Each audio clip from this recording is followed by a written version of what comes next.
here comes the West Indies.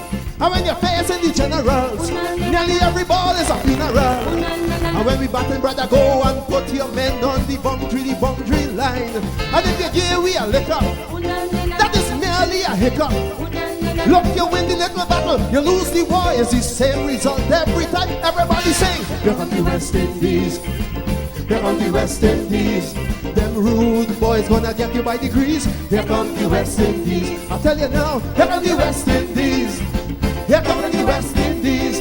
Them bad boys gonna bring you to your knees. Here comes the West Indies. Special request to the Trinity posse. And what about the Guyana posse? And what about the Jamaica posse?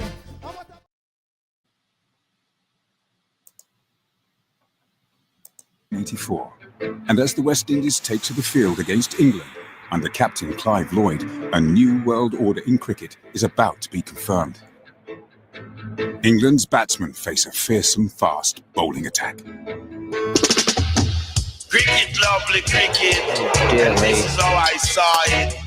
England has tried their best, but West Indies has won the test. Good ball.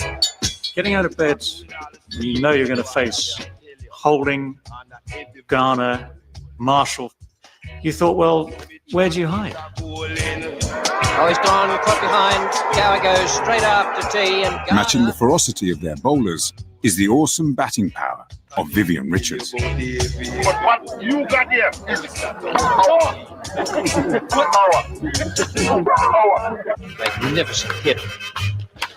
There it is, 100 for Vivian Richards and a beautiful stroke with which to bring it up.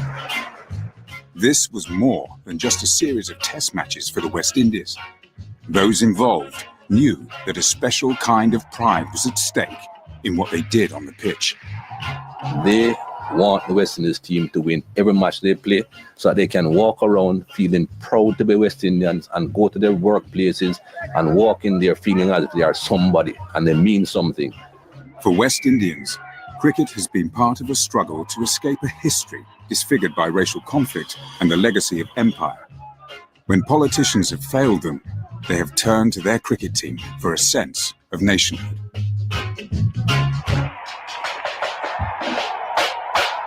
So when in 1984, Clive Lloyd's team completed an historic 5-0 series victory over England, And he's caught, it's all over. this was the peoples of the old empire striking back in a way that all West Indians understood went beyond the boundary. It didn't begin with Viv Richards. This thing is a long story. There's no shortcut.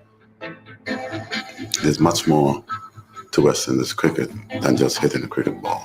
Suspect Marshall has 7 wickets. With a superb exhibition. And Sobers welcomes him with typical aggression. Hall, the world's hurled one down against England. And what a triumph for the West Indies and their passport.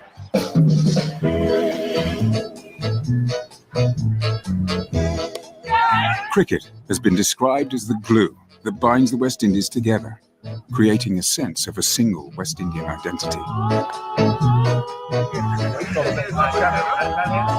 It is the only test-playing nation which doesn't represent one country. Consisting of 10 sovereign nations, from Jamaica in the northern Caribbean, the West Indies form an arc of islands, including Barbados and Trinidad, down to Guyana on the northeastern coast of South America. It is very important because it's one of the few things that we do together. Although they're islands, and we bring one nation together. They all have their own flags and anthems and so on. So to play under that one banner of West Indies cricket it's an exciting one, but very challenging. There is strength in this cultural diversity, which can be seen in the way West Indians play the game. If you start at the top of the archipelago, Jamaicans bring and Antiguans bring an aggression and a huge confident talent. As you go around, you come to Barbados and you find graft and concentration. The proper Bajan will never get himself out when the score is 25 for 4. Now a Trinidadian will hit that ball for 6. He'll either be out huge or be a huge success. Anywhere, anytime. But when cricket first arrived in the Caribbean in the 18th century, black West Indians were excluded from the sport.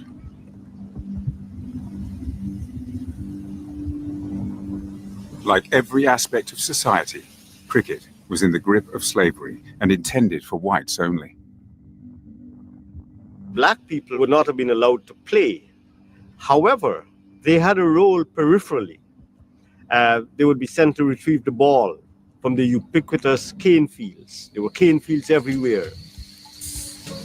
The physical strength needed to work in the cane fields meant the slaves developed a more athletic physique than their white masters, and they identified returning the cricket ball as their one chance to demonstrate this power.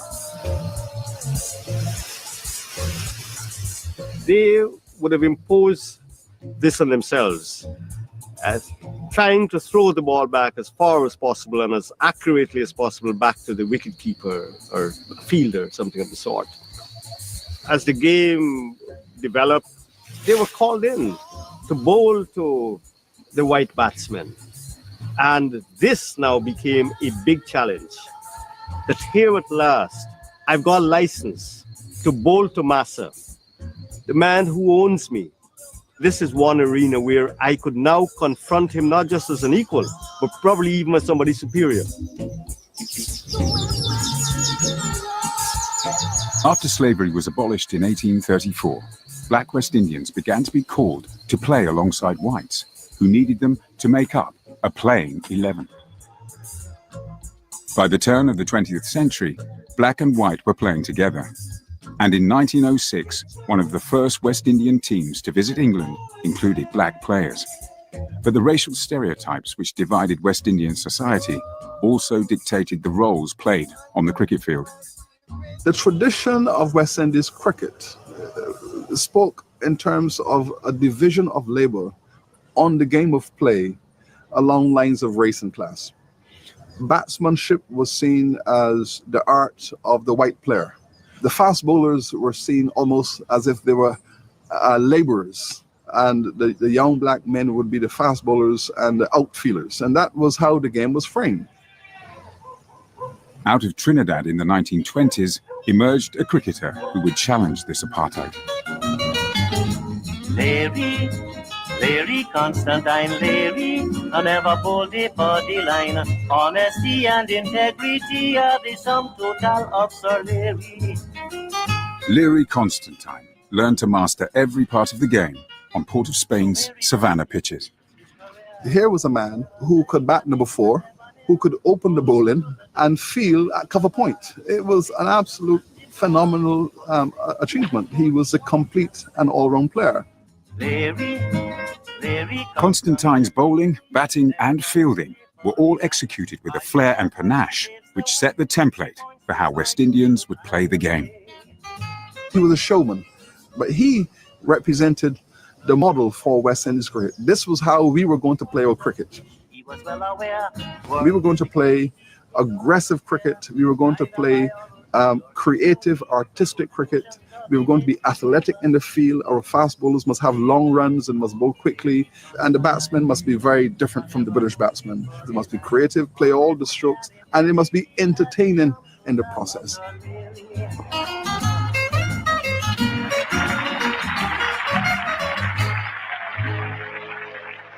Constantine was part of the West Indies team which travelled to England for their first test match in 1928. Captained by former army officer R.K. Noons, Constantine knew that it was inconceivable that a black West Indian could lead the team. But the West Indies were beaten 3-0, and Constantine soon began to feel that a black captain was needed for the team to progress. Cricket in the West Indies is the most obvious example of the black man being held back. And West Indies cricket will never reach its full potential until it has a black captain. Constantine inspired black West Indian cricketers, and in the 1930s, a specialist batsman from Jamaica surfaced. George Headley challenged the stereotype that only white players could bat at the top of the order. In 1935, Headley, batting at number 3, scored an unbeaten 270, leading the West Indies to their first ever series victory over England in the Caribbean. He was a tremendous player, one who proved to West Indians that we do have players here who could really compare with any, and even the great Bradman, because everyone said Headley was the black Bradman. People here said no, Bradman was a white Headley, and so on. And of course, being a black Jamaican from a humble background, that made him more of an icon because the masses could identify with him. Headley and Constantine were the first cricket heroes to black West Indians, and their achievements on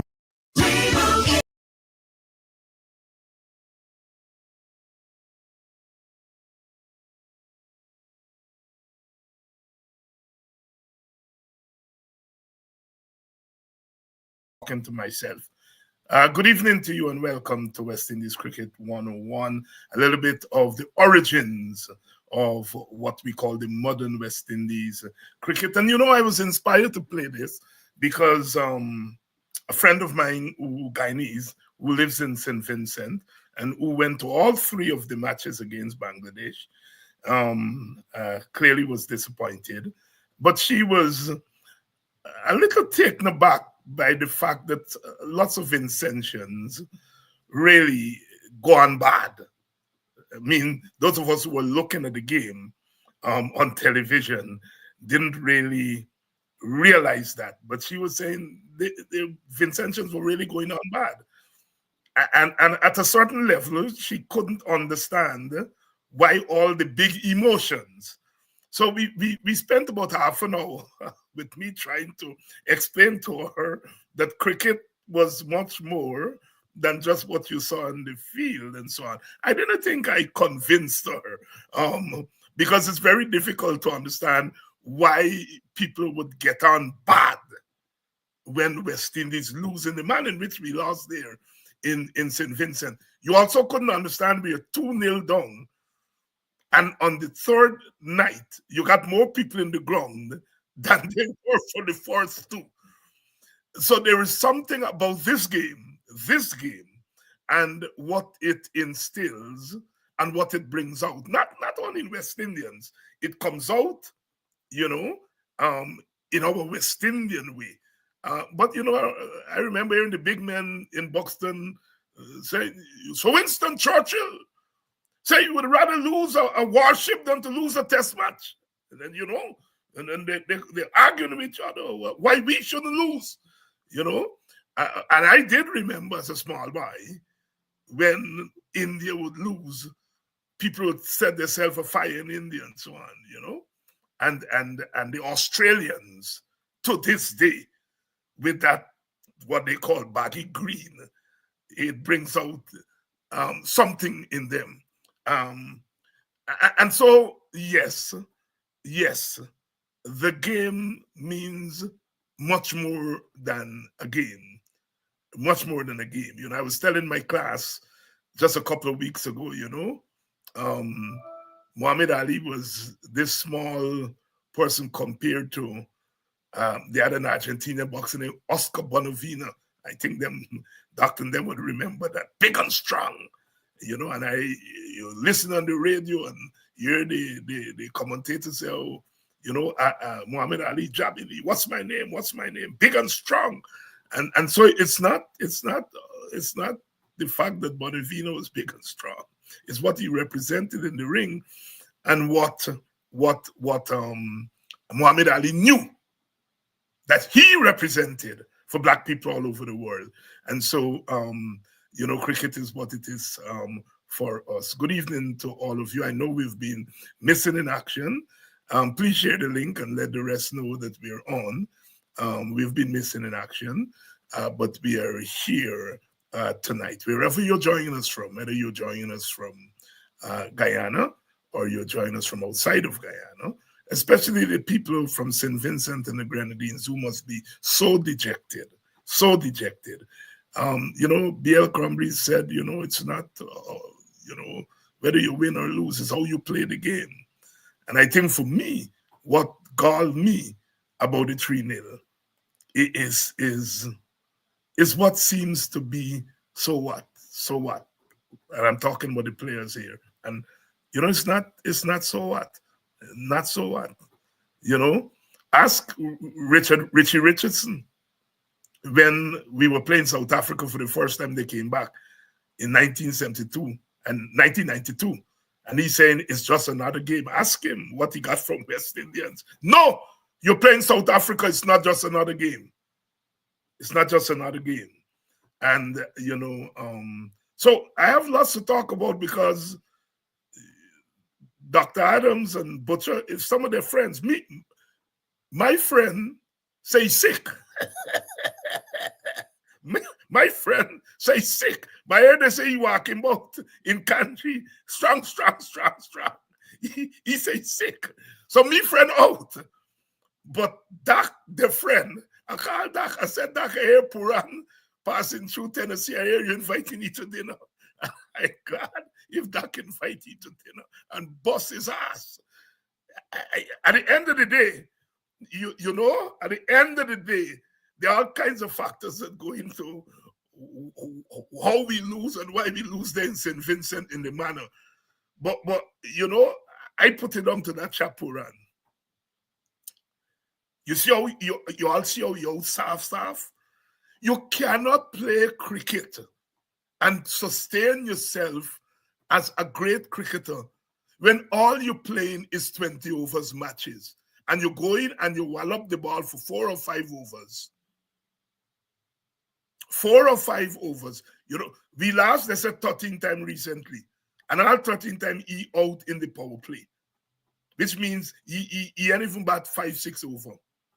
You cannot sustain. And you don't get me wrong, I think Puran is certainly among the top 3 best batsmen we have in the region. But I am not sure that you can sustain that by playing that thing 2020. No, I have to admit that 2020 over time, it has developed its own skill set. And I'm afraid that what is happening to the West Indies is that the other teams have developed a skill set that take it to another level and we can't match the skill set. And you saw Puran, the way he got out in all 3 matches. All right? At the end of the day, he made a difference. You all hear Constantine, Headley, they carry West Indies on their shoulder. From 1928 up until 1948, the early 1950s. Well, 1950, when we start winning. For 2 decades, they carry West Indies on the shoulder. So anyhow, that's Doc problem. It's Doc by. And he went to dinner. He went home to Doc for dinner. Well, I don't know who's Butcher by. Butcher very slippery. I hear him on a program saying that what by name Gonzalez. It's not Gonzalez. The wicket keeper. The wicket keeper here, he arguing with a Jamaican boy there. Because the boy said the wicket keeper taking Josh, De Silva. De Silva taking all the catch. Doc say he's not a classical keeper, and he arguing here. You can't know who is he by. But Doc get he buys. And Puran, well, don't worry, the other boy. The other boy, like he joke himself out. What the Bajan one name? Myers. He got so Doc by is and hope go to Australia. Rutherford go to Australia. Quite apart from the fact that we didn't feel a first team, but we also weren't playing a first high-level number 1 team. So even we second string team should have been able to hold its own. But anyhow, good evening and welcome to West Indies Cricket 101. Sammy is now going to be the coach to all three formats. All 3 formats. We're going to talk about that. Guyana and Barbados didn't attend a meeting that they were going to discuss the Welby report and talk about making some reform to West Indies cricket. They didn't show up. So we have lots to talk about. You know, in fact, we haven't talked since the Test series, where, you know, Bangladesh came back, squared the Test series, and then we win the one-day series 3-0. And then just with almost the same players, almost. And we come back, and the Bangladeshis bust with tail, 3-0. You can't say the crowd didn't show up. Them Vinci people show up in their numbers. And that is what they do to them. All right, I think we're ready for the exports. Dr. Vincent Adams and young Basil Butcher. Doc, did Mr. Puran come by for dinner? No, I think he was afraid of the whipping. I think he was a little afraid of the whipping. Basil, my sources tell me that my friend walking about country strong. I'm not surprised. What your sources tell you? I haven't checked. I tired of them. I tired of them. But I suspect what you're saying. I really don't. I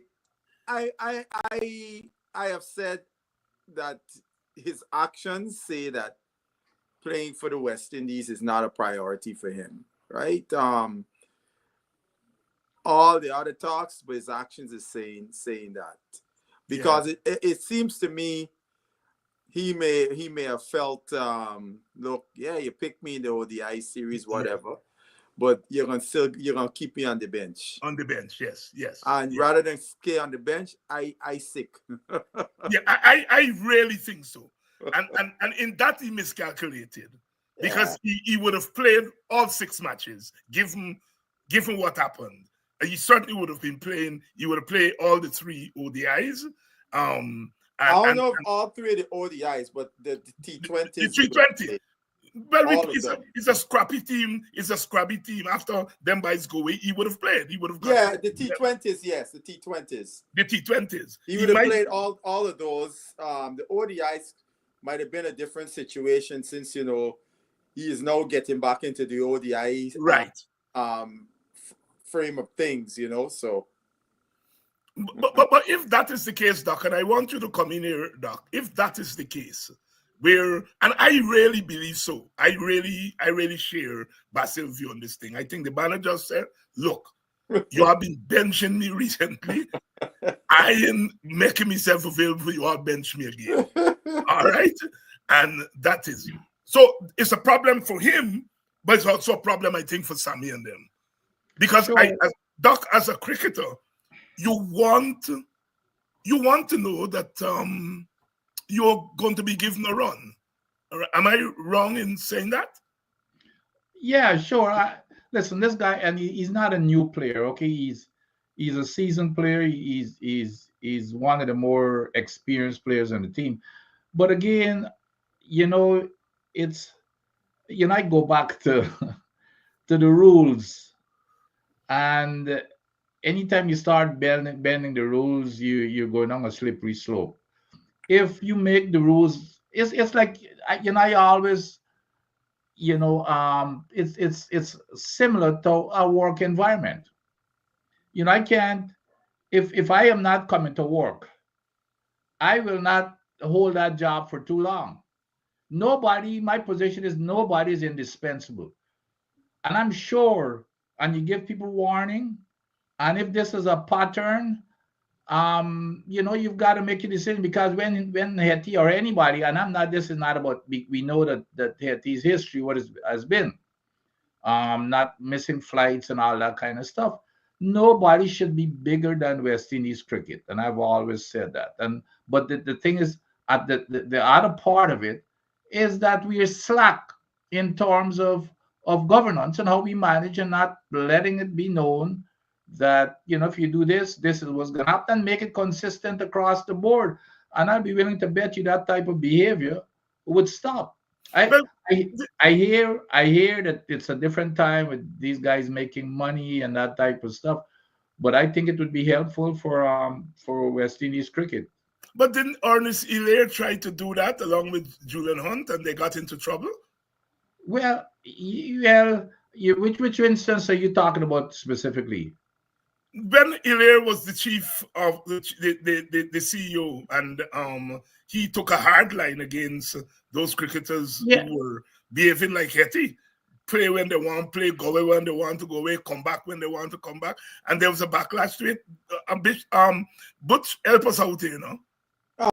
What happened in those days with Hilaire, there wasn't this NOC thing in place at that time. And the players, and it was, I wouldn't think it was Hilaire more. It was more so when this guy became Pybus came and took over Pybus, yes. cricket. There was an incident when Narayan was playing the IPL. Narayan was gonna appear in a final for the KKR, and West Indies was on the verge of a test series against New Zealand, I think, or something. It's New Zealand, I think it was. And his thing was, if you did not make the camp, which was I think a week or so prior to the test series, you would not be eligible to get selected. Well, Narayan know where his bread is being buttered, and Narayan stayed on and played the final. But what was interesting, there were New Zealand players also in the IPL that arrived into the Caribbean a couple days before the series, including the captain Brendan McCullum. Because if you remember, McCullum was playing with Narayan at KKR at the time, and New Zealand cricket had an agreement with their players, and the New Zealand players played and Narayan didn't play. And I think that was the last time. I don't know if Narayan ever played Test cricket again for the West Indies after that situation, right? I thought at the time Pybus was full of nonsense. And that was a problem when this NOC things and though the conflicts with the IPL and so on came in, West Indies Cricket Board, because of that historical intransigence relationship between the players and the board, going all the way back from the start of the board, continued to play out. And there was not where you could strike a balance with the players, so they respecting the players as professionals. They still were looking at these guys like little boys, as their predecessors had looked at West Indies cricketers. If we ask you to jump, you ask how high. No, these guys making more money than West Indies could pay them. You can't talk to them in that manner. You're gonna talk to them more as partners, right? And that hardened and the relationship. And then there were names that they were calling these guys, calling them mercenaries and all kinds of things. They ain't care about West Indies. I had a friend of mine said to me when Gale and them decided to turn down a central contract, because then the central contract would have bound them, and they were crying out against it. And so I said to my friend, no, you see, you're looking at this thing from a different era. I gave him a present day example. I said, if you're working for a company and you're being paid $100,000 a year, and another company comes up to you and says, here, man, I got a position for you, $250,000 a year. I said, what are you going to do? I said, you work at this company long, you like it, you're loyal to them. I said, what are you going to do? He said, I'm going for the $250,000. I said, well, that's what Gale and them doing. They realize if they sign the West Indies Central contract, it would curtail their chances of earning, because at that time, you remember, IPL did not have an exclusive window like it has now. So they would have been, their earnings would have been curtailed. Look now today, Mr. Gale, you see Mr. Gale roaming the world because he don't have to work another day in his life, and generations after him would not have to do the same. But Gale and them, they did not want to speak to those guys like professionals, because those guys always wanted to play for the West Indies. But the problem with them on the board, because even Bravo gave up a contract and came home and played in our domestic tournament only to get dropped. Bravo said, I'm never doing this again. Back to you, Doc. Yes. Yeah.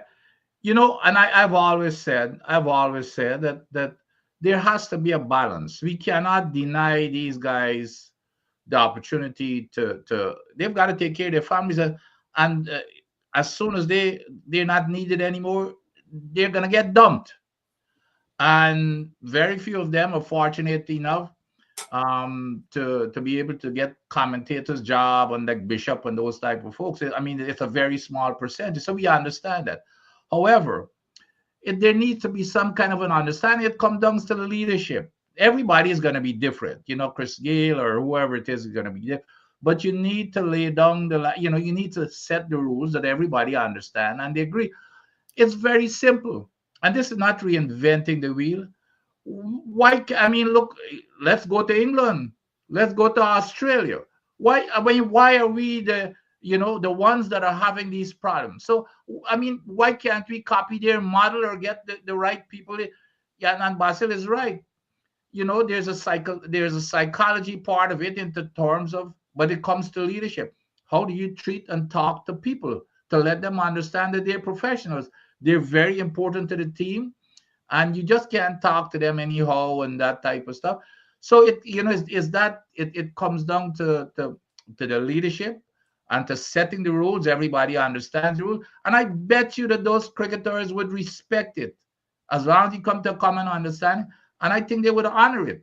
But right now everybody does their own thing, the management, so I think that's where it has to come from. It has to come from proper leadership and that communication part. Yeah, look, I am, Doc, I'm with you. Look, our cricket is not where English cricket is, or Australian or the Indian, in terms of finances and so right. We're not able to use that as leverage to keep our players at home. But I think if India and Australia and England and New Zealand and the others can find a way to strike that balance, why is the West Indies the most extreme? I mean, I always go back to the few months ago. Gorbaz is playing for Amazon. He jumps on the plane. He goes and he plays for Afghanistan in 3-1 day match and come back.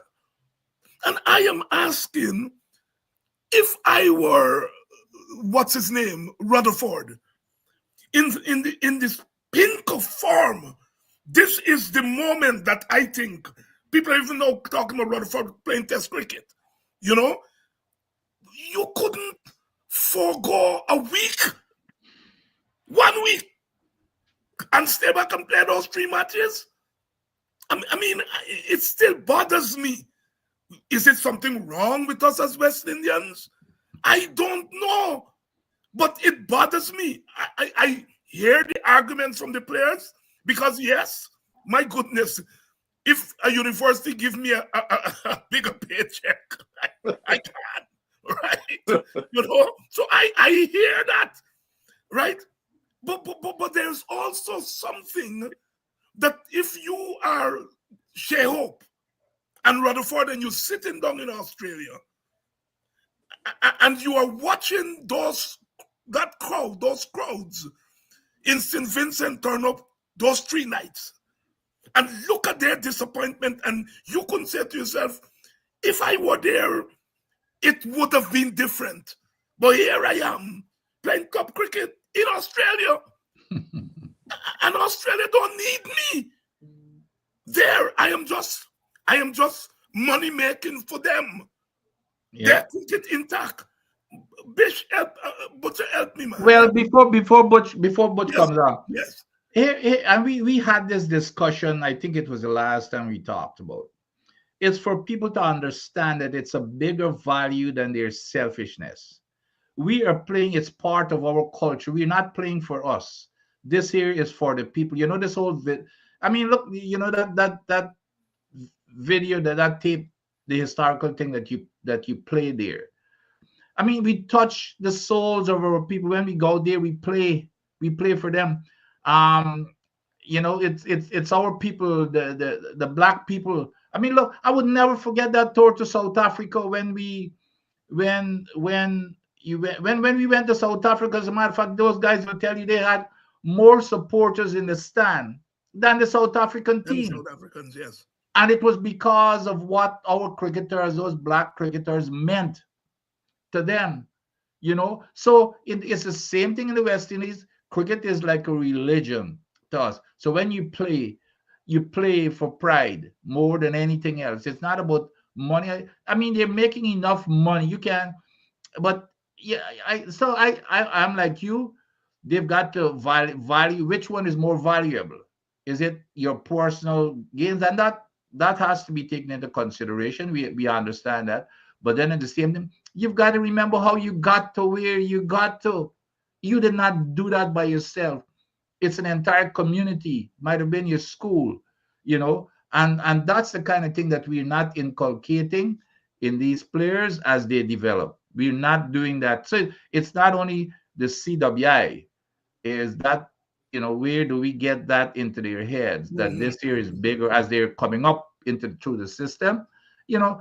And it starts from, I remember I always talk the story when I used to play at Christianborg for Christianborg Government School as a little boy.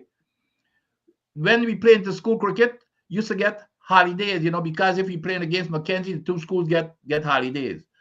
And the girls and the boys and everybody go there. And I remember even in the finals, we beat Mackenzie, and I ended up, I make 6 or something, not out. And you wouldn't believe, you know who lifted me off the field? It's the girls. They ran onto the field. But you know, when those things happen, you know, it registers in your head. You know, this here, you know, look what look the joy that I brought to these people. So that's the kind of thing. That's why I'm one of the biggest advocates of getting back to school cricket. You start with your school, then you play for your region, and even in my times when I played Case Cup, like when I played for Mackenzie, all of the players were from Mackenzie. When you go, even DCC in those days, all of them boys used to live around Queenstown. So you're representing that community. Nowadays, you know, DCC started, as far as I can recall, they started bringing in people from Obese, Everest or all Indians at the time, bringing in people from Obese. So it's not that community connection that you have, you know what I mean? To let people, so you grow up with that. But when you've got somebody coming from the East Coast and playing for DCC, it's not something that you feel as part of your community. Like when I used to play for Mackenzie, I mean, because I know that's in my blood. I'm playing to win for Mackenzie. But when somebody come from all the way East Coast or Beast to play, this about them. This is their opportunity. They're not really playing for that community. It's getting back to playing for that community. But you're coming here because look, today, and I gotta check this out because the same Jamaican guy you were telling me you're talking with the Silver, right?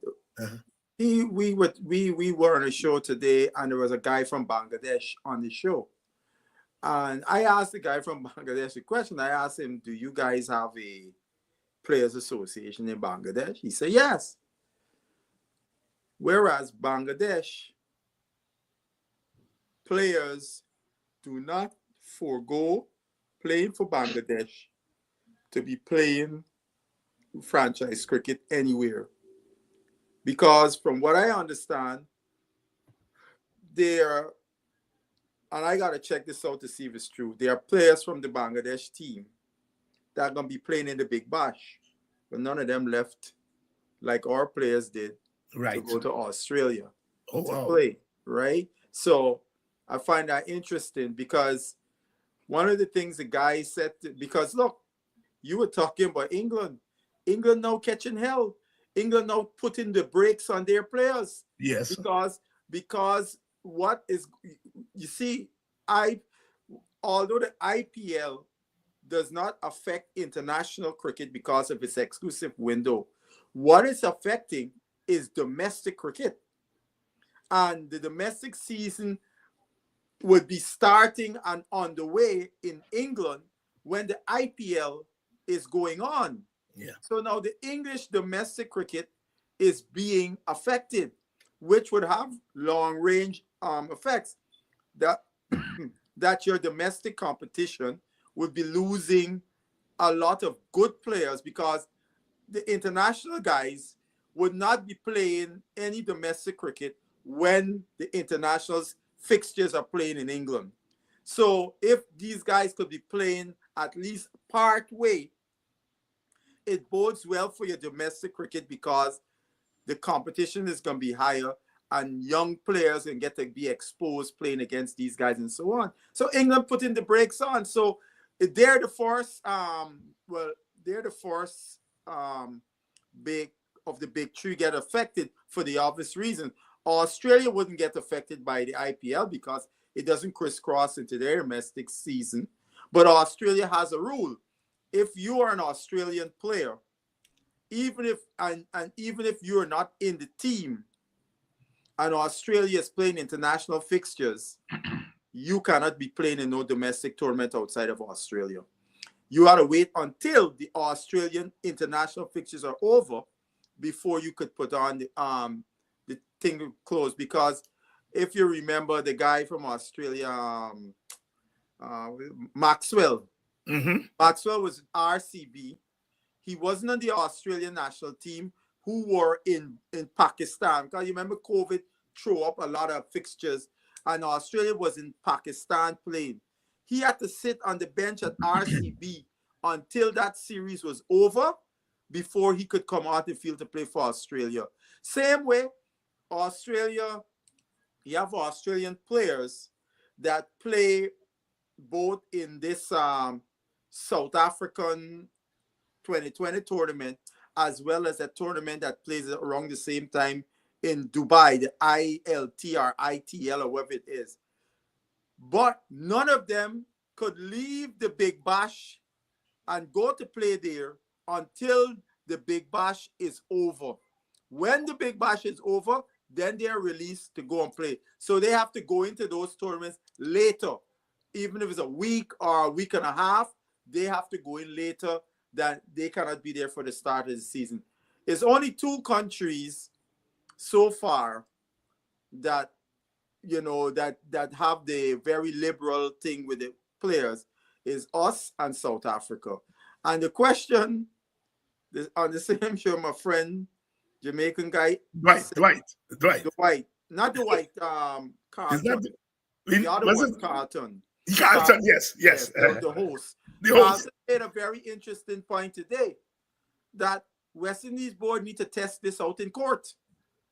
Because, and what I mean by take this NOC in court, because look, Pakistan board, for example, says to its players, you have 2 tournaments you could play a year outside of the PSL. You only could play 2.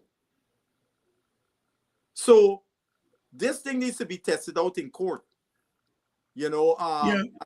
Because West Indies board, as Vincent talking about the rules they have. Now if the court say West Indies board is in the rights, they tell all West Indian cricketers you only can play 2 tournaments a year. You can't go more than 2 outside of the CPL, right? Because we won't come IPL because it's in the international window. Right. But CPL, obviously, too, we got a window. We are playing no cricket during CPL, right? So outside of those, you get one more. Right. The efficacy of our domestic product has to be put in place. Yes. Because our domestic cricket is a joke and it filtered all the way down to the clubs. Yeah. Doc, is that something you think that we should? I agree. I agree with Basil. We need to, it comes down to, you see, you can't operate anything, I don't care what it is, without certain basic rules and criteria and standards. And even if you got to go to court, like Basil said, if that's where you've got to go to court to say, if there are doubts on both sides, and you got to go to court to litigate it, and you have to work within that framework, so be it. then everybody respects it. As a matter of fact, that's a great idea, because then you can't be mad at the board, or the board can't be mad at the players if the court comes down with some kind of a adjudication. So I never thought of that, but maybe it ought to be tested in court. Yeah. You know? Well, I mean, when he said it today, I said, wait, man, that's a really good idea for once and for all, because we have this argument about restriction of trade, and maybe they got slapped on the wrist back then. But I think the environment has changed, because what is occurring is a further destruction of what we call the public good, right? Which is cricket. And so it is not that they're stopping you from going to play in the domestic, but we got to put a limit, because we got to balance our cricket development, which you benefited from, and which gave you the exposure that the league's gonna call a player like you to come and play. Because without that, nobody would know who you are, right? So we got to get a balance there. Yeah. Let's zero in on what happened in St. Vincent. No Hope, no Rutherford, no Hetmeyer, no Lewis. That's 4. Well, the question also we need to ask Mr. Sammy, what is the issue with Kyle Myers? With Kyle Myers. No Kyle Myers. All right. And Sammy goes and call. I think I heard they said this boy was somewhere out of the place. This Spice Man. Sri Lanka. Was in Sri Lanka. You call back Spice Man. Yeah. who I like. I mean, you know. But my goodness, you got some youngsters who in that academy who you could have given an opportunity there. You didn't. You bring back Spice Man. And, you know, look, I love, and all three of we here, you know, we feel that on its given day, Johnson Childs would kill anybody. But that hit and miss story and so on. You bring back Charles and Spice Man, and you got a couple of youngsters, give them a chance. Now, as I said, for me, Hope and Rutherford should have been playing, and then you jet off once you finish playing, right? All right, we don't have nothing in place, so they're gone. But Sammy selection policy, you know, and I know, Doc, you are a player's player, right? So you have been hesitant to question the selection policy in the past. But is Sammy's selection policy flawed? And the fact now that he's Supremo, El Uno, makes it worse? Well, to me again, I'm a process and system guy. And right. This guy, the biggest, it's not about Sammy. There's no way that you can put a one man to select any team. None. So this whole thing about putting Sammy to pick a team, I think that's where this one, and if you think that it's gonna be bad, no, it's gonna get worse, especially with him having all 3 teams. You know, because he's already, you know what he's already said in his thing, in his little acceptance, he said that it's gonna give him an opportunity to determine the player's load. I don't know what that means, but he's gonna be the one person picking out. I mean, that to me that is crazy. Okay, but that's getting off into the other topic you're gonna get to later. But I agree with you. I've got to give you a little joke. When I switch on the TV, when Spice Man, I didn't even know that he was in the team. So when I switch on the TV and I saw him, I thought I was looking at an old game. So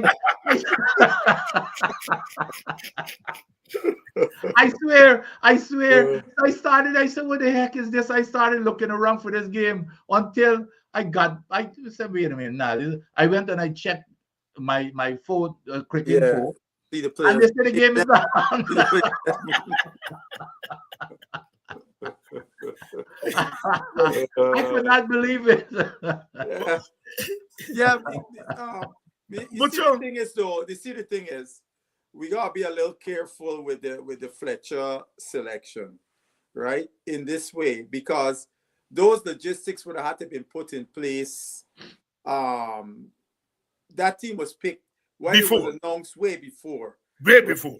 And Fletcher, that would have been put in place to bring back Fletcher because from Sri Lanka.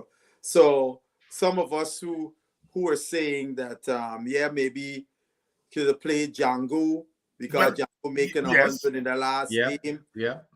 Following, I think Fletcher was already back in the Caribbean by that before time. Django make his entry. Before Django even played, right? Yeah. Right. So that's something we got to take into consideration. But I'll tell you this. West Indies again board media relations is wanting again, because I got a angst with them particularly about that. If this was South Africa and those guys were going off to Australia and missing out, Cricket South Africa would have given their people an explanation. Because I remember more than one time, Cricket South Africa, this is out in the open. One year, the IPL, because you remember the whole COVID things push schedule, and Cricket South Africa gave the players the choice whether to go on to the IPL and miss some international fixtures or stay. And they made it plain this was up to the players. They came out and made it plain. There was another time when, prior to the World Cup, 2019 World Cup in England, Otis Gibson wanted to have a camp and to have the South African players who were in the IPL to leave a little early to be in this camp. And the CEO tell him, no, that cannot happen. Because something people don't realize, the national boards also make an agreement with the IPL saying, for example, our players will not leave early, right? And they have to abide by that regardless of circumstances change. And that was the agreement that the South African board made with the IPL, the BCCI, that South African players were not going to leave early. I mean, we saw here this year again, we saw that kind of conflict come into play with how close to the 2020 World Cup that you had a bunch of South African players still left in India, as well as West Indian players and others elsewhere, that both players from both those two teams missed that 3-game series in Jamaica. That was like a lead up to the World Cup that South Africa had to bring almost, maybe only about 2 or 3 guys that played in that series was on the World Cup team, right? So they had to bring most of different, which for them might be good because it means they have a wider pool, right? But it was not ideal that you going into a World Cup and you can't have all your team together playing some matches and then going to the World Cup, which would have been ideal, But again, the IPL with the nonsense, because even now, if you go and check to see what the schedule of the IPL season next year, you will see like only about 3 weeks or so, like what they did last time. Remember, they didn't. The whole schedule wasn't put out, and I hope that would be put out in due course. That because they thinking they are God upon themselves, if you will, in the cricket world, and because I think they said because they had some elections season going on in India, and that played a role in the scheduling, and and here you have your ICC have their most prestigious T20 tournament being somewhat undercut by the IPL. IPL. By the IPL. In case you're just joining us, yes, it's West Indies Cricket 101. Dr. Vincent Adams, former opening batsman, Guyanese open batsman, played in the time when there were some big guns around. And Basil Butcher, he played, but his father, I was a little thing. Vincent, I sorry, man, you ain't come in the Bajan group because we had a strident debate. As you mentioned, you was an opening batsman. The discussion was this guy, Mark Sweeney from Australia, who just got dropped. And Mark Sweeney was not an opening batsman, and Australian selectors thought we think he could handle the thing and go up and open. And our good friend Mark Harper, I said, Big Mark, they got opening batsmen who can't bat nowhere else but open. Yeah. Right?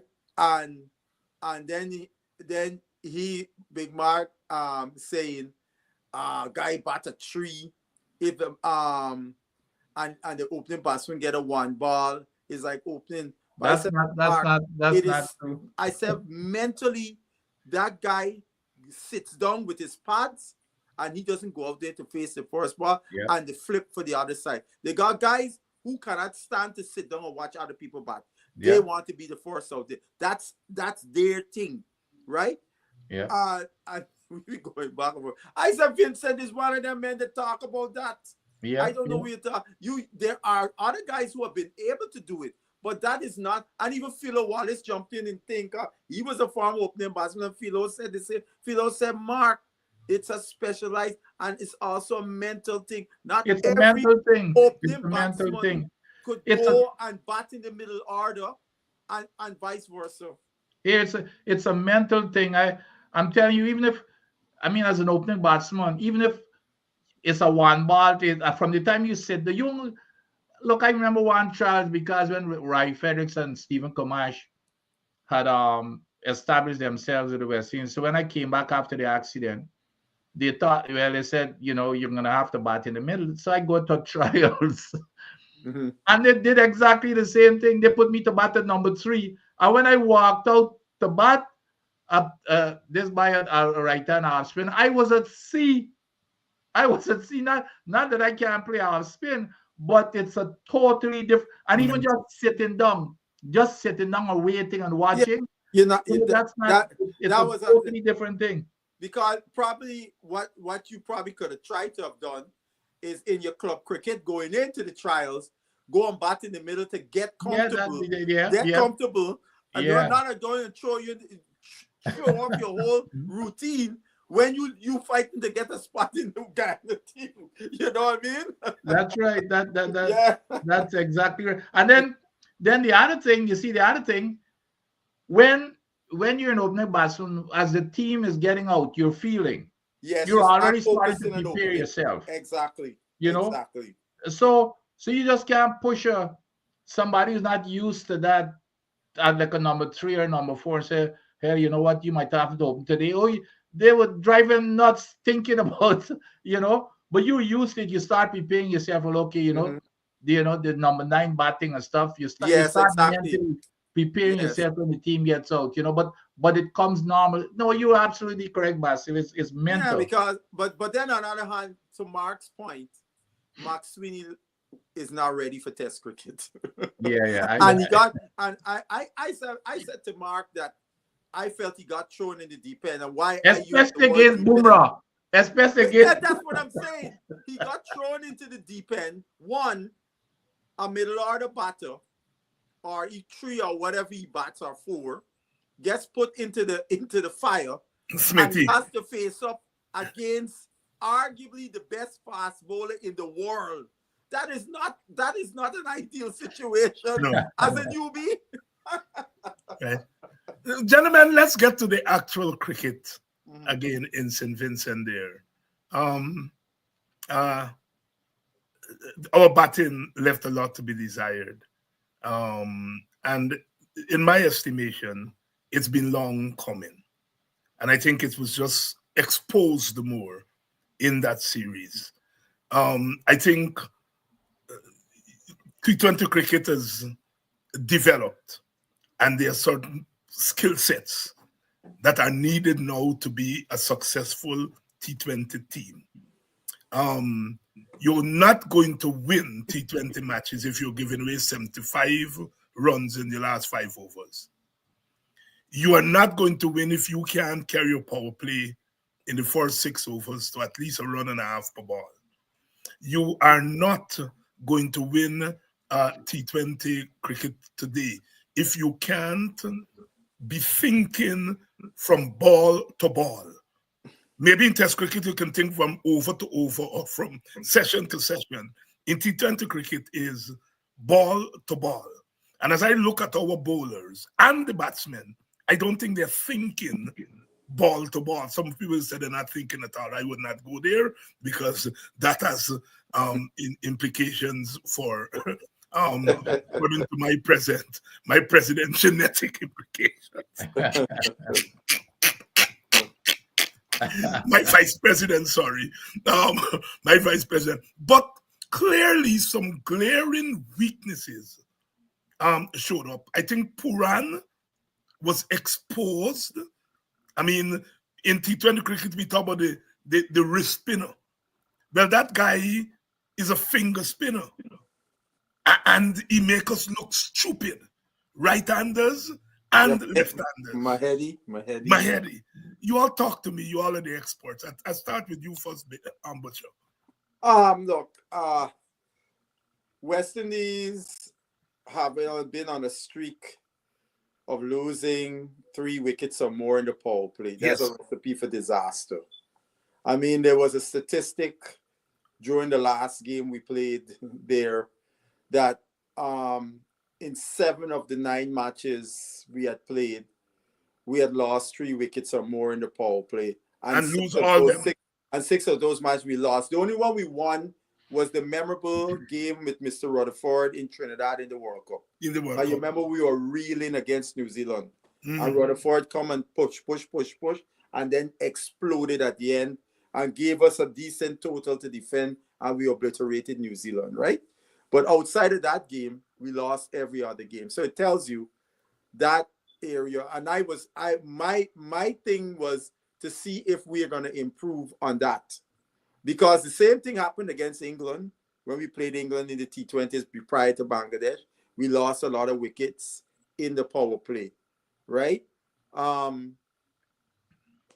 bowlers, they were up and down. Outside of Hussain, who was on target in the 2 matches he played, he showed why he is clearly the #1 ranked T20 bowler in the world with the performance. But I think at times there was an over-reliance on him because Powell bowled him out 4 straight overs in both matches. So after 8 overs, we did not have Hussain at our disposal. Our best, arguably one could say, our best bowler was out of the match with 12 overs to go. And I find that a difficult proposition, right? I still want to get some bullets in my gun going, in the middle overs with him.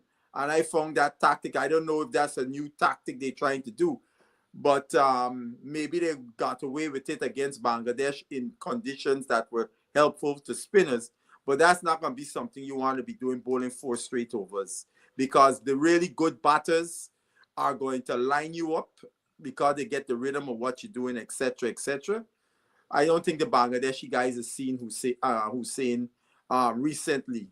I mean, I may have seen him a few years ago when he went and made his debut in the T20 in the ODIs, but he is a complete different bowler than what we saw back in 2020, 2021, what it was when we went over there and played the 3 ODIs and then won the famous test series over there. So they wouldn't have seen him, and then they lost a lot. They lost early wickets to him and others, so it put them on the back foot. So I think we were outplayed in every facet of those games.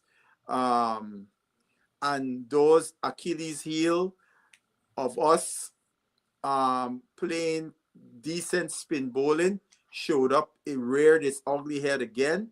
And I must commend too, the Bangladeshi seamers was Lord. spot on. Oh, I mean, Lord. that guy, Taskin. Toskin. Yeah. I mean, he bowled brilliantly. That ball that he bowled to Brandon King. Ooh. I mean,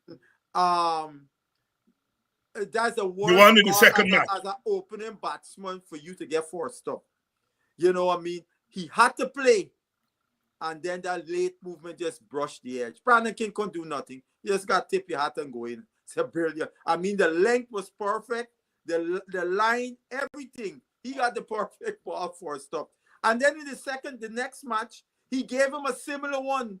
And lucky for King, the ball missed the edge.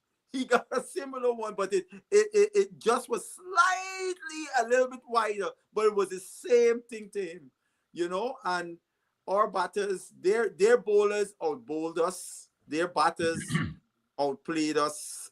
They beat us every department. And maybe Phil Simmons, with the intel that he knows these West Indian players inside out, having coached them and so on, that they had an edge in preparation as to how to be even fine-tuned in attacking the West Indian players. And you know the other thing too, just to veer off that a little bit, that test match in Jamaica that they won, people were like, because remember Bangladesh retired, surrendered, I call it surrendered, in Antigua with the fast bowling with 9 wickets, the guy went in, right? But in Jamaica, they win the toss and go and bat for us. Everybody was like, they're mad.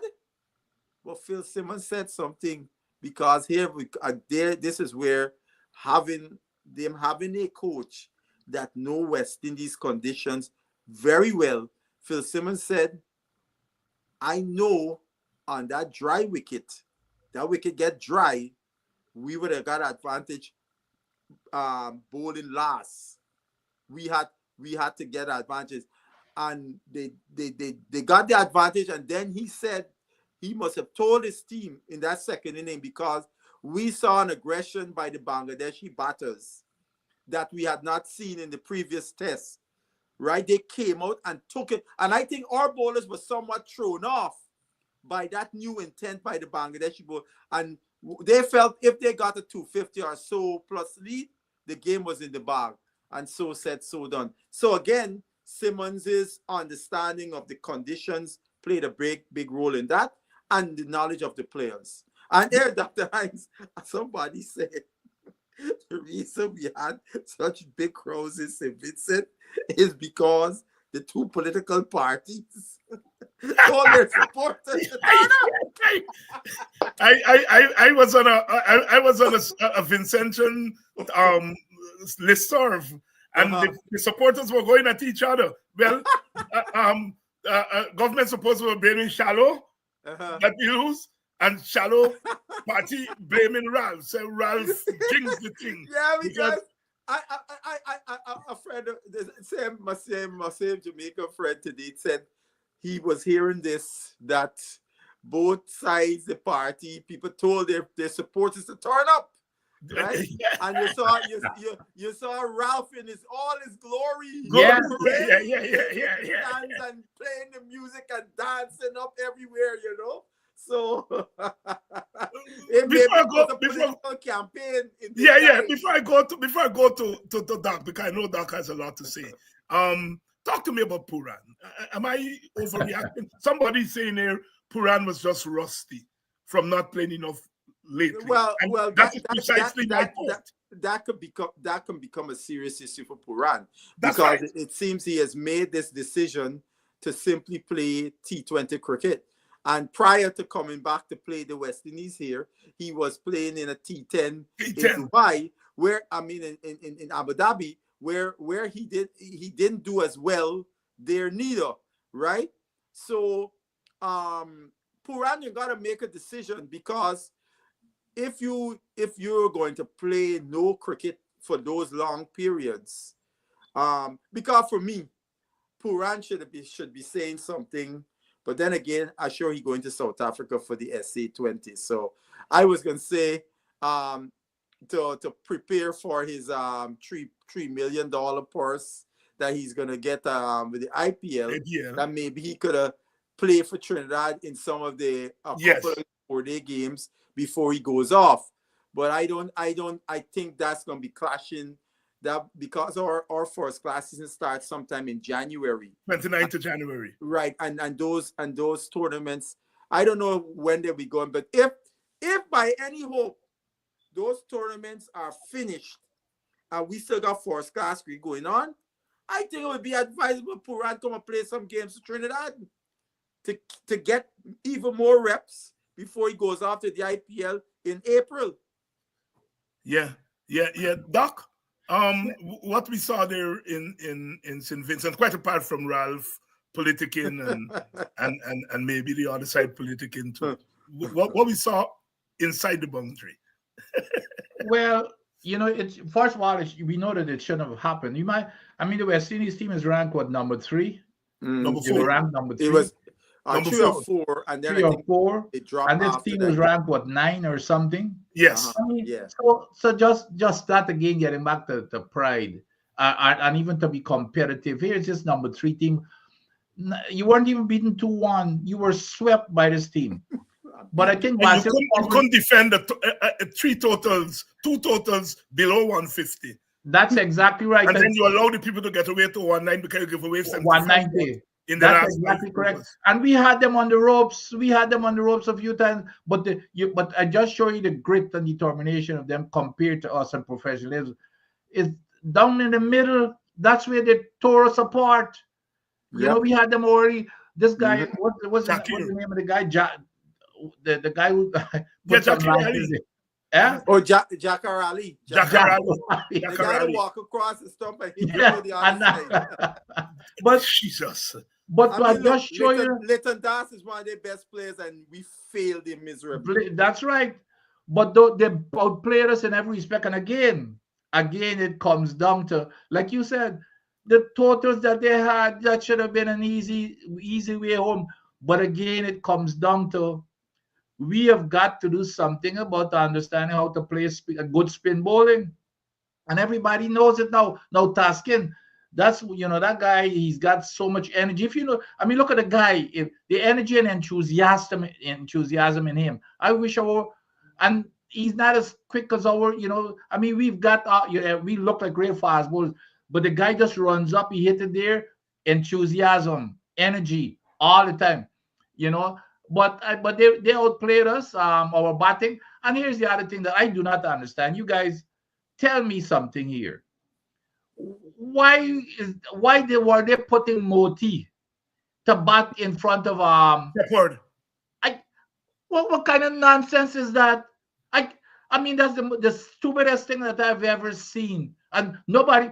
And if they're telling me about, well, you're playing because it's a left arm, right? They need to cut out that foolishness, okay? Shepherd, to me, that ain't gonna happen. Yeah, that ain't gonna happen because what they're doing that based off, Vincent? The metrics, the metrics and the matchup, the metrics and the metrics would say you have the left-hander is more potent against the left-arm bowler and so on. Are the right-hander against the right-arm spinner? I don't know where these guys getting this theoretical foolishness from. You want to tell me like a Gary Sobers as a left-hander or a Brian Lara, and you're gonna tell me that, well, because they're left-handers, I'm gonna go bowl a spin to them, and they're and they're not gonna be effective. Ask Melito run against Lara.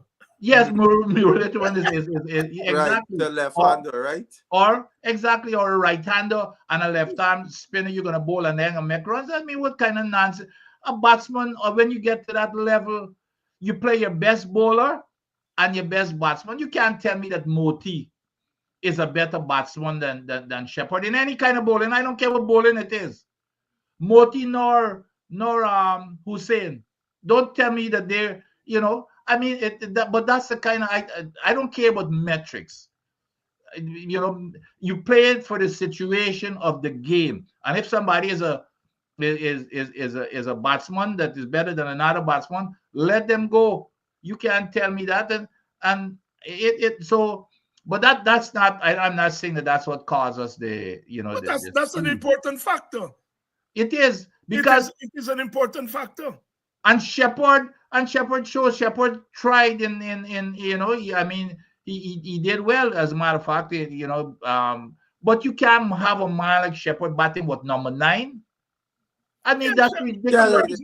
Shepherd is now batting all rounder. That was the first game. There was the first game. They corrected in the second and third game. It looked like we was cruising to the win, where he and the captain, and he got out.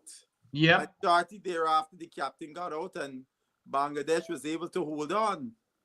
But we got to handle. I'm telling you, we need to be able. I don't know. They need to start. And I saw the press conference there with them talking about, well, we're building these infrastructure. I know what infrastructure. They need to get pitches as part of that infrastructure, because we need to have, when it's dropping pitches, but we need to be able to play good spin bowling. Okay. Correct. And unless we do that, we're going to be beaten every single time. And by those same teams that the lower ranked teams, because all of them got good spin bowling. Sri Lanka, even Afghanistan got good spin bowling. And we're going to be coming and Bangladesh. Are we going to be coming up against these teams? And every team that knows that, they're going to be throwing 3-4 spinners at us. So we better learn to play spin bowling, especially going into the World Cup and stuff, because people they've figured us out. Django and Karti did well in the one-day matches. Well, we've seen Karti has been around, and Karti has to say thanks to your boy. Well, your boy. But yes, he has to say thanks to my boy, because had my boy been around, because if your boy was playing Karti, couldn't get a sniff. Karti couldn't get a thing in. But Karti also has to say thanks, because Sammy showed faith in him over a period of time. And at least he's delivering in the one-day format. Yeah. More than anything, I think he got to say thank you to Desmond Hinds, because they identified and brought him into the team when everybody was questioning what the hell you bringing. Karti didn't have any kind of regional record that you bring into the team, and they had him around in the team there, and he making little forties here and there, and so yeah. But how good is Django? Well, it remains to be seen. He had a good start, but it remains to be seen. I mean, I seen Django from the time he started. He started playing for CCC, right? Yes. He couldn't even smell a Trinidad team back in them times. Right. And then he still couldn't smell a Trinidadian team. Then he went and played for Lee Warren, right? And he was playing in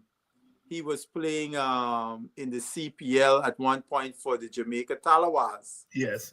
Right. And I hear I have since been told that part of the dispute between Rodman Powell and Chandapal was the selection. Chandapal wanted Django to play, and Powell wanted Shamar Brooks. And that was a conflict between the two of them that year when they won it all. Yeah. Right? Yeah. And Powell won out because Brooks played. You remember Brooks made 100 in the final, get dropped first ball. You remember Guyana? That was as easy a catch to the wicket keeper. Gorbaz, I think it was the keeper. And but yeah. So Django really, really came on this past first class season. He made a double century in one of the games. The only double century in the tournament. And he continued that form with the bat in the 50 over, was a leading scorer in the 50 over. So he deserved this pick. And kudos to him for his appearance and get 100, so we'll see. Doc, you saw anything special there? Oh, absolutely. I saw him in the 50 overs, and that that double 100 that he made. And I thought, yeah, I was even clamoring for him to even get into the team before. So, but the thing, you look at some players, but there's something special about them.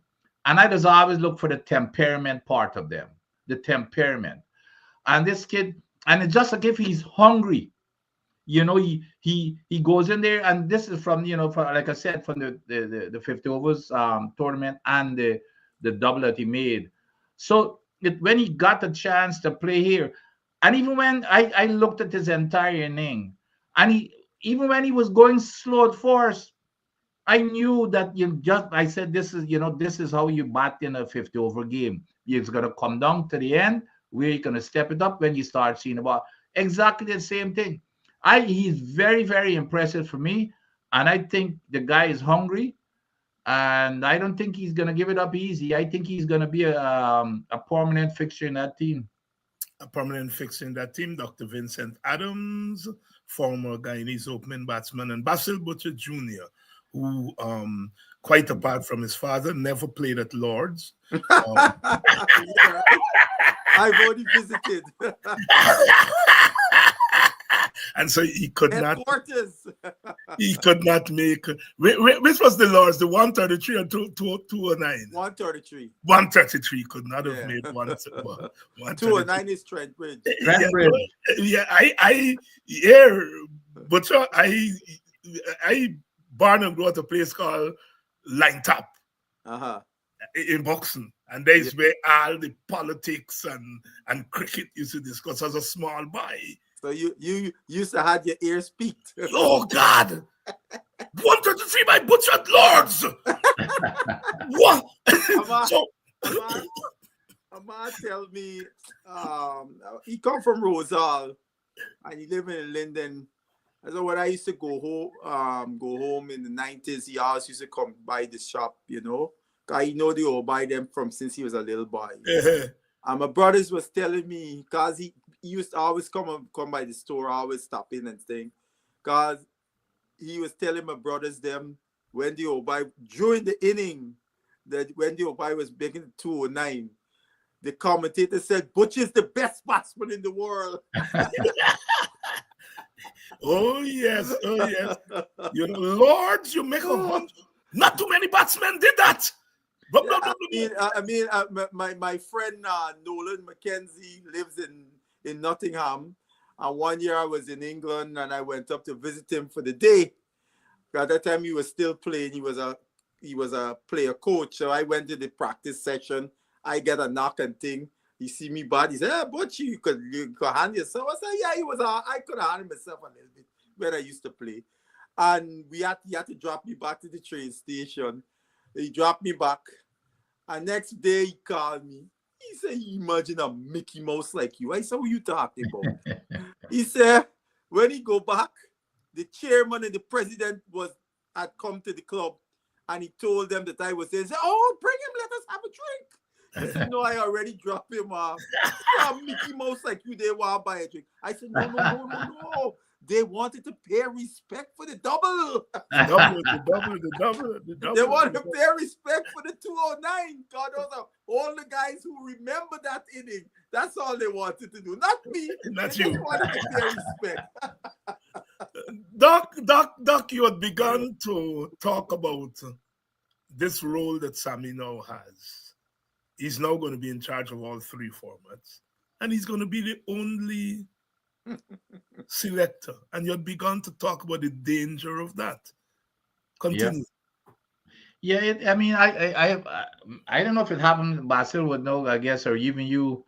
I've never heard of this. It doesn't make it's ludicrous to all in my entire cricket life, even at the scrubby level. I remember the closest you might have come to that is Ray Illingworth, who they used to call El Supremo. And No, then they had but they had other selectors. Yeah, the only one the only one I could think of. Well, actually, that's what South Africa has right now, to tell you the truth.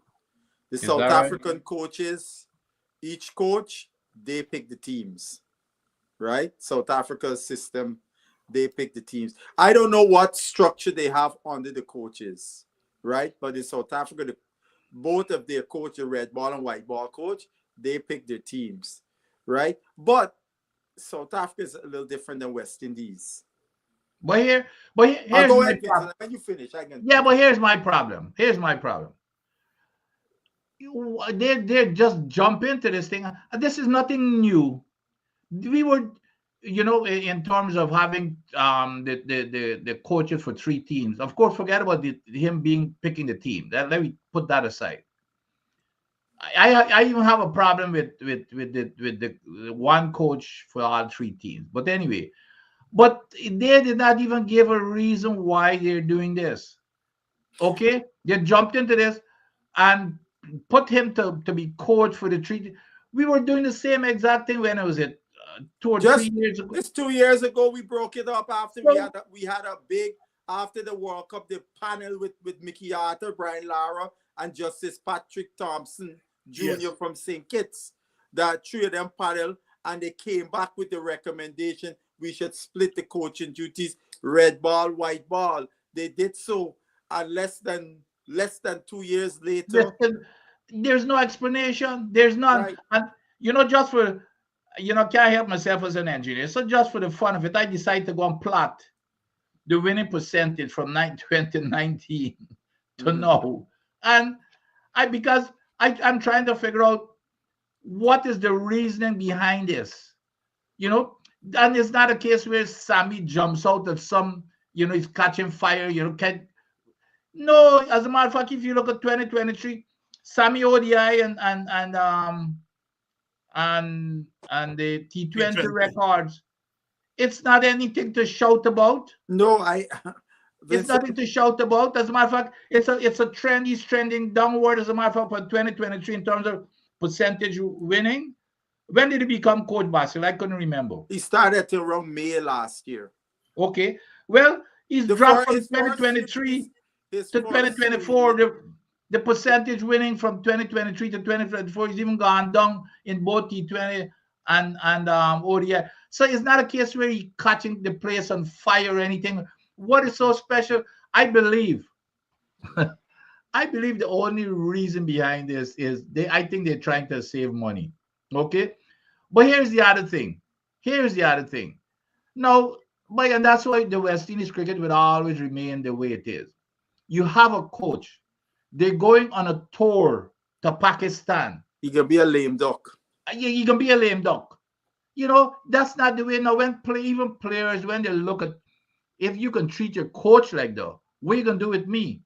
Exactly. So it comes back to this whole relationship with players. And how do you treat a man like that?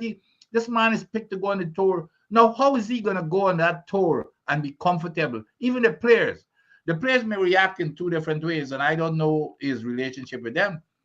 They might decide, you know what, we're playing for you to show them. Or they might say, well, hey, we don't care really. And I'm hoping that they play for him and, they're winning. Yeah. But are they keeping him on the coaching staff, or they just No, he's not. No, they're claiming that we can use it. Developmental position. Yeah, they can put it somewhere and all kind. I mean, it's insulting. It's insulting to a profession. You're treating them like that. And so that's what I have a problem with. They have no explanation as to, when you look at whether Sammy, Sammy, he hasn't made a name for himself. And then when I hear the silliness about people say, well, he won World Cup as a captain, what the hell has captaincy got to do with a coach? With being a coach? He has not proven himself. And then you give him, I mean, it's just against Sammy now is going to own all the people. He's going to decide who plays what and when. And so he's going to be picking the players. He's going to be, he's got everything, a one-man show in every single aspect of the on-field play. Go ahead, Butcher. And by the way, Basil, hold on. Here's my other question, which goes back again to governance. My understanding is, and Basil, please correct me if I'm wrong, because we've got these standards where all of our coaches got to have these certificates and all kinds of stuff. Does Sammy have any certificate? He don't have the requisite certificate to be the coach of the West Indies team. And those are the kinds of things, Doc, that I talk about. When you set your rules, you cannot deviate from it for one person, because then everybody disrespects it, and that's where the governance thing breaks down. So those are the little things that I have a problem. You can how do you exempt Sammy from not? If you set a rule and you set a standard, it's like if you apply for a professor job, right, and you're the most qualified, and they bring in a man less qualified than you. I mean, you know you can, I mean it's ridiculous. You can't have respect for that system. The line of last year, 2023, the line of last year was Philo Wallace. Shortly after Sammy, they announced Sammy, Shallow was on the Andrew Mason show. And Philo Wallace is one of the panelists. And Philo said to Shallow, Sammy is a very brave man to be applying for a job he was not qualified for. I said, Andrew, you should find that clip, and as part of your introduction in your program, you play that line, But I'll say this, I'll be frank. I think the guy Coley got a raw deal. As Vincent said, he went back and checked. I went back and did the same thing today. And when I look at the record last year to this year, actually Sammy has a worse record this year in ODIs. So what you're promoting him for? And then when you look at last year, that record is only bolstered as a winning record because of the number we beat six associate. That's right. Uganda, Nepal. Uganda, right. Nepal. And then and in the T20, the same thing. We had in the World Cup wins that we had in the World Cup. 2 of them were against associates. So Sammy is not doing nothing extraordinary. People looking at, we went up into the rankings, XYZ in the T20. But if you're evaluating a coach, you can't look at the records. Your analysis can't be what we call window dressing. You got to go a little deeper and dive into it. Because as I pointed out to people, West Indies have not beaten no full strength team in the time in those T20s where they're lauding about. We haven't beaten no full strength team. We're beating teams that were shuffling in a bunch of different players, trying to find their combination, who the fringe players to play in the World Cup squad. That's who we're beating, and we had a full strength team, right? Our team was pretty much a settled team for the most part. So those things have to be part and parcel of the thing. Then on the flip side to Kohli, Test cricket is the hardest format to play in cricket. Yeah. It takes the most skill. That's why we call it Test cricket, because it tests every aspect of your being when it comes to playing cricket. So, number 2, the Test team is the youngest team of the 3 formats, the most inexperienced of the 3 formats. Yes. Right? So to jettison this guy who was able to take that team to Australia and win a Test match in Australia against the world champions. First time in how much years? We had not beaten Australia in over 20 years in Australia. Thank you very much. And he takes a green team. Yes. But more importantly, the team, after we got demolished in that first test, to have the resiliency to come back in that second test and beat the Australians in their place, that alone should say to the people who are evaluating this guy got something. This guy got something. Then when you look, all of the Test teams that he coached against were the best teams in the world. That's right. He didn't get to play against the thing. Uganda and Nepal. Bangladesh was the first quote-unquote team lower down on the totem pole. He got the thing. He had India. He had Australia. England. England. Right? And South Africa South was Africa. interim. Well, he got to play against Zimbabwe, you know, his foreign. But that time, I'm not going to count South Africa or Zimbabwe because that was his interim when he took over after Phil resigned 7 months early. Because that would have been Phil's last thing, that tour to Southern Africa, right?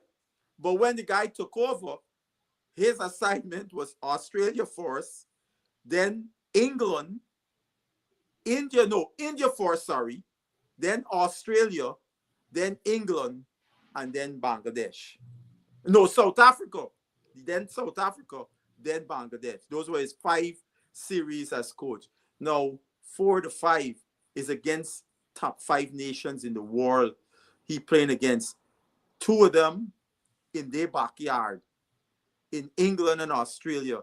You go to England and you get 1 warm-up match against a county 11, which nobody in the entire team in play 15 first-class matches. Some of them never play first class. That is your warm-up before you going into playing England with a team where most of the guys in the team have never played any cricket in England. And we all know England is probably the hardest place to go as a young player in Test cricket and do well. We have seen the Tendulkars and the Kohlis and all of them go to England, and England bring them down, as we were saying, Ghana, to low gravy, right? And he go there.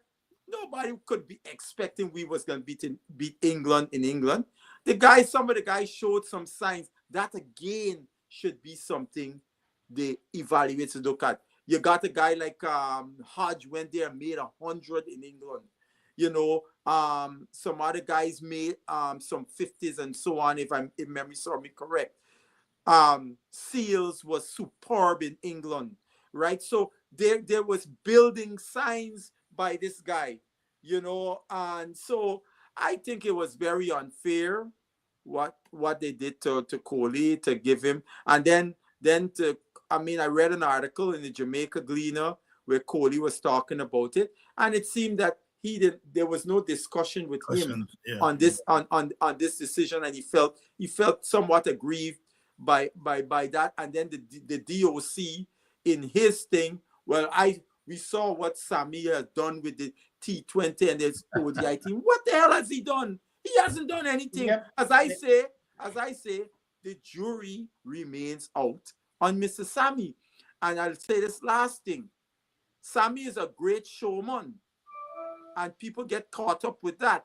I agree. In my view, Sammy needs to be taking a step back and let the captains of his teams be the face of the team. You are no longer captain, Mr. Sammy. No other team in the world he see the cricket coach out front like the way you are. Yeah, and we got international cricket coach are more heralded cricketers than you were. Yeah. But here's the other thing. I mean, you wonder what the hell do these people? Where do they get their leadership or management skills from? You know what the guy said in the press conference? The guy said, well, when they asked him, tried for him to come up with a reason. Yeah. Somebody said, well, Sammy's contract was coming up. I think it's ending right now or something. Yes. What does the contract ending has to do with making such a major decision? I mean, that's the reason. The only reason they give so far is Sammy contract is up. Mm-hmm. Well, if you want to let him keep the T20 and the ODI, if that's what you want to do to renew it. What does that have to do with you making this consequential decision to add Test cricket to it? You know, that's the kind of thing that these are the people we have leading West Indies cricket. And Doc, let me ask you a question, Dr. Hinds. Do you trust, and right now Sarwan is the chairman of selection, but arbitrarily over the history in recent times, even going back to Vincent them time too, would you trust the chairman and selector of Guyana? We're using Guyana because we know about Guyana more intimately than any of the other territories, to be a transparent, accountable objective arbitrator of the cricket talent to recommend to Mr. Sammy No. talent ID? No. Do you No. trust such an individual to do so? No. No. Right. No. Those will be the individuals in each territory that will furnish to the talent ID manager their recommendations of players from their territory. Then obviously how this chief selector in each territory get their information will be another story, what cool coaches they're talking to, etc. And then obviously they will have scouts, I think, watching matches when they got regional cricket. All that information is collated to the talent manager who furnishes it to Mr. Sammy. And then Mr. Sammy will make the decision on the choices he makes. Now, my problem with one of the rationales that Shallow and others were positing, that we got to be able to hold the coach accountable. Well, I said to myself, Mr. Shallow, you live in a region that's on the doorstep of some of the most successful sports leagues. Y'all coming here talking about football manager. Where you get about football manager? They're still in Europe. You got America, NBA, NFL, etc. here. All the coaches, very few coaches we all know, have the ability to call the draft picks. They don't have that to say, we drafting Joe Blow. They got GM and X other people are factoring in that decision. But do they not hold the coach accountable and knock it off? That's exactly correct. So don't tell me this, that a coach got to pick the team to be held accountable. That's right. You got coaches that don't have no say in the draft in organizations get knocked off. It depends on, as we all know, is how much credits you build up as a coach that you will then be able to have some say or serious say when they drafting players or when we bringing in free agents. So that narrative I found to be so way. I mean, I dismiss that narrative. I think they're grabbing for straws, Basil. They don't have a reason. I agree. And they're just grabbing for straws. They don't have a reason. Add to that, I said my other thing, come here, big Mark had a talk on this. I said, in theory, because I looking in America where you've had coaches draft and so on, it works. But the problem is we don't have that infrastructure in the Caribbean. We don't have that professionalism. We don't have that accountability. We don't have that transparency within our cricket at any level, even club level. Right? So you want to parachute in a concept into this chaotic, substandard, unprofessional cricket structure and come and tell me that's the best way to go. Come on, man. Well, I don't think Sammy needs someone to tell him that there's a chap named Isaiah Thorne, who I think was at the top of the pile with the young fast bowlers, yet he seemed not to be on Sammy's radar. All right? Well, Guyana Young Sinclair, not Junior, the other one, the bad boy. Kevin Sinclair. Kevin Sinclair seemed not to be on Sammy's radar at all. All right? And that's the danger.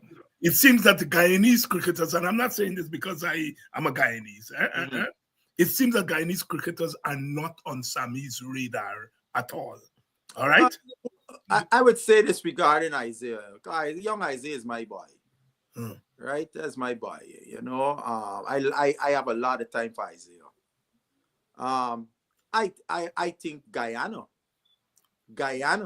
did Isaiah here. All due respect to Mr. Ali Muhammad and them guys. Yes. You can't got Isaiah Tarn sit down on the bloody bench and you got them guys playing.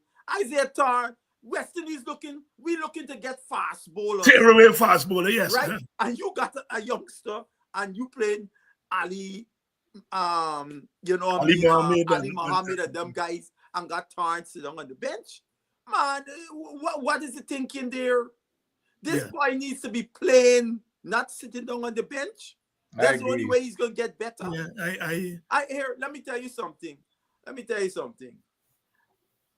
If Isaiah wasn't anywhere else in the world, let me tell you something. They would have been honing him because just on one thing only, because how quick he bowls. That's right.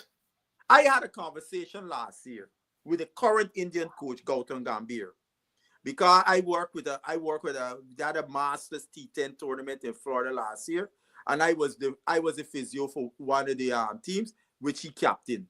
So one day, me and he having a conversation. I introduced myself and thing, and first thing he said to me, "What has happened to West Indies cricket?" So I gave him a little synopsis, and the fast bowlers. What about the fast bowlers? And I called my boy Thorn name. I said, we got a youngster named Isaiah Thorn that is got bowling serious pace at 19, 18. He said he goes over 140. I said, yes, easily. He said, can you get me some clips of him? Because if we may be able to bring him to India for a IPL camp, because a lot of these IPL franchises also now looking to nurture young talent. Because like the little boy Mapaka, who now playing for South Africa, he was in the Mumbai Indians camp, and then one of their fast bowlers that they drafted got hurt and was not going to play the IPL. So they told him, you're going to stay with the team. You're not going to, because he was to go back to South Africa and finish schooling get put at a halt. Because a youngster get his thing. Getting a break like that. I said, Isaiah, I got the video clips to them. I call Isaiah, right? I say, hey, little Tarny, send me some video clips ASAP of yourself so I could give these people, but it didn't work out where they called him or so on. But the point is, soon as the man heard this boy could bowl over 140, his interest got piqued. Because the other thing I would tell you about him, he loves Mr. Paul. Oh, Chemo. Oh, he loves Chemo Paul. The man said to me, he said, Butcher, how many all-rounders around the world, can bowl over 135, 138, and so on, is an athletic in the field and that could bat like Chemo Paul? How many people have that kind of all-round talent? And what is interesting about his assessment, he's correct. Paul has tremendous raw talent, but Paul has not progressed as a cricketer, realizing those talents to be a more consistent cricketer. Now, again, that shows the substandard nature of our cricket structure. If Paul was in a South Africa, if Paul was in England, if Paul was in Australia or India, Paul would have been further along in his cricket career than he is now in the Caribbean. But could we say who does Thorn play for? Because this also has he plays for Rose Hall. No, it's not Rose Hall. No, he plays for the Kanji team. The Rose Hall Kanji team. They talk in Berbice.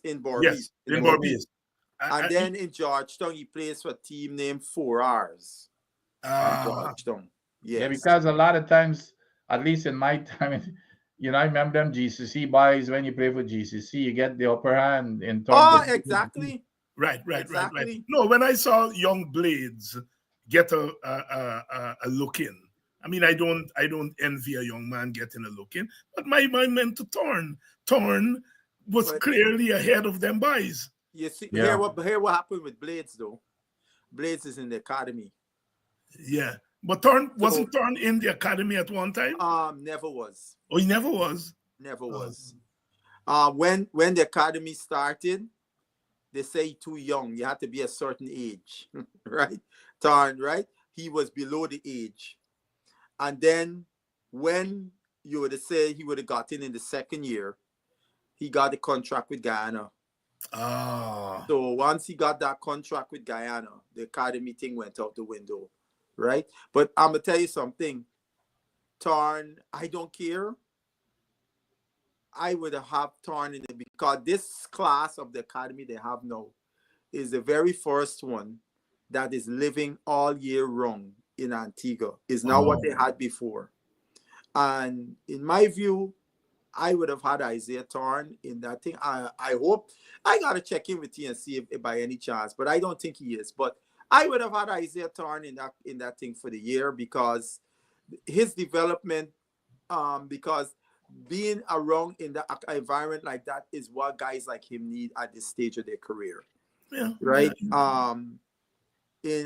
In Guyana, we don't have proper indoor facilities.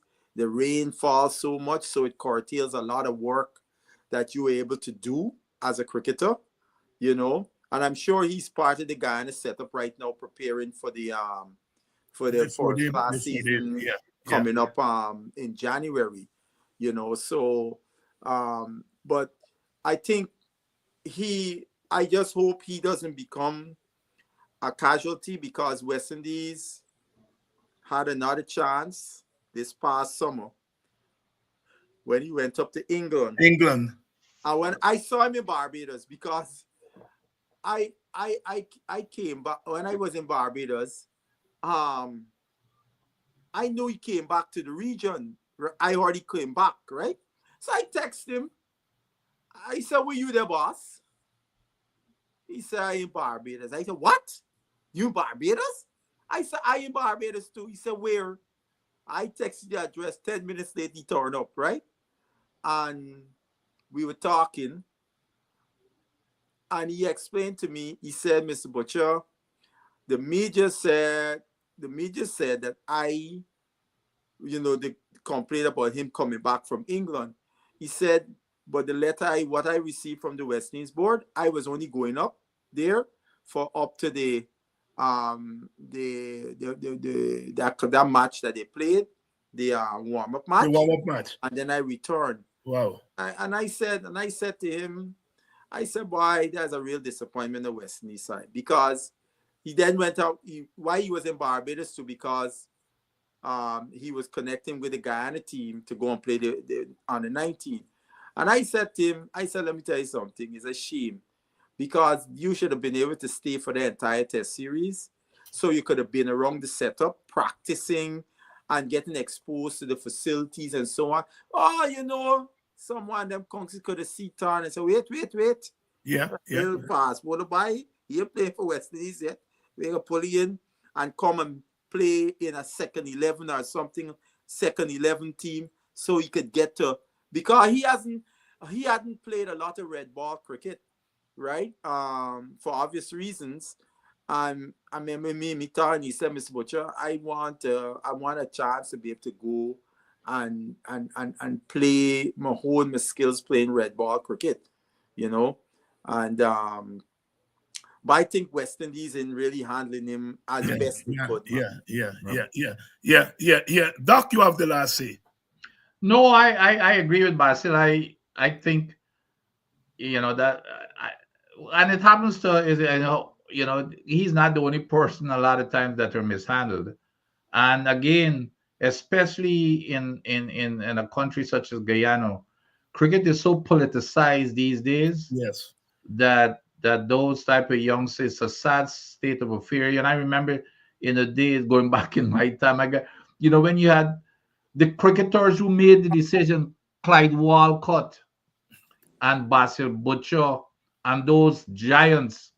When you did well, you're going to be selected because they want the best team. Nowadays, it's all politics. The politics that we deal with all the time, Dr. Hinds, it's no different. It's permeated, and we've gotten all the politicians, the president and all of them. They are now involved in the decision making of cricket. So that's what we have. It's a sad state of affairs. But that's what it is. Dr. Vincent Adams, Basil Butcher, we've been going at it for almost 2 hours, just short. Yeah. Yeah. And well, we haven't been on for a while, so we're making up. I expected a prolonged show for that reason. And next week we'll be in the middle of the cricket, in the middle of the Christmas season. So we're gonna forego next week, but we'll be back. We'll be back, the first Sunday in January in the new year. Thank you all very much. Merry Christmas. Dr. Happy Hinds, I Kwanzaa. would like to say season's greetings to all my fellow Guyanese around the world, and to all, season's greetings to you, Dr. Hinds, and to Vincent. Yeah, same to you, folks. Same to you, Marshall and Dr. Hinds, and to our wonderful listeners all over the world. Thank you all very much, gentlemen. Many happy returns, as we would say when I was a boy. Don't sign off yet, Vincent. I want to say something offline. All right.